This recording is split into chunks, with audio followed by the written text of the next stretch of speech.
काल उद्धव ठाकरे यांनी पालघरमध्ये सांगितले की महाराष्ट्रात मोदीचा सिक्का नाही चालणार, आमचा सिक्का चालणार आहे. ठाकरे पवार वसंत मोरे घेऊन जा बाईट घेऊन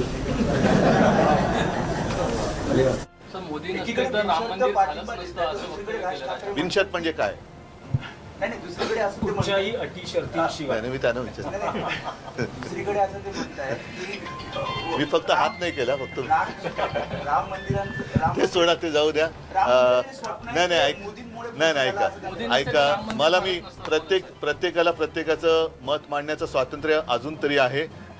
आणि अजून तरी मी एवढ्यासाठी की परत एकदा जर का हुकुमशाही सरकार आलं तर पुढच्या निवडणुकीला हेही स्वातंत्र्य राहणार नाही. आज सर्वसामान्य जनतेच्या असंतोषाचा जो मी उल्लेख केला, त्यांना बेकारीने ग्रासलेले आहे, महागाईने ते त्रासलेले आहेत.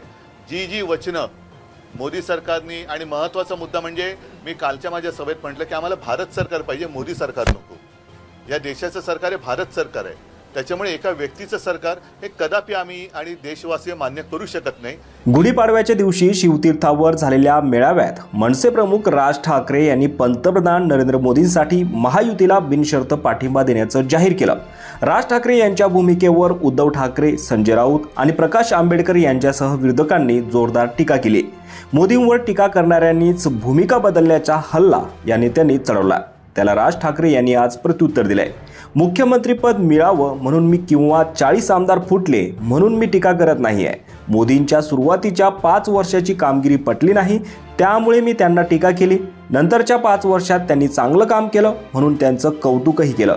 याला भूमिका बदलणं म्हणत नाही, याला धोरणावर किंवा मुद्द्यावरच भाष्य म्हणतात, असं राज ठाकरे यांनी म्हटलं आहे. राज ठाकरे यांनी यंदाच्या लोकसभा निवडणुकीत महायुतीला पाठिंबा देण्याचा निर्णय घेतलाय. त्यामुळे मनसेचा एकही उमेदवार या निवडणुकीत नसणार आहे. राज ठाकरे यांच्या या भूमिकेमुळे अनेकांना आश्चर्याचा धक्का बसलाय. तर मनसे पदाधिकारीही या निर्णयावर नाराज झाल्याने त्यांनी राजीनामे द्यायला सुरुवात केली आहे. त्यामुळे मनसेत खळबळ उडाली आहे. या पार्श्वभूमीवर राज ठाकरेंनी आज MIG क्लबमध्ये मनसे पदाधिकाऱ्यांची बैठक घेऊन चर्चा केली आहे. त्यानंतर माध्यमांशी बोलताना त्यांनी अनेक महत्त्वाच्या विषयावर भाष्य केलंय. त्यामुळे राज ठाकरेंचा भाजपला बिनशर्त पाठिंब्यावर तुम्हाला काय वाटतं? तुमची प्रतिक्रिया कमेंट बॉक्समध्ये नक्की कळवा. आणि असेच राजकीय घडामोडी पाहण्यासाठी चॅनलवर नवीन असाल तर सबस्क्राईब करून बेल आयकॉन दाबलं विसरू नका. धन्यवाद.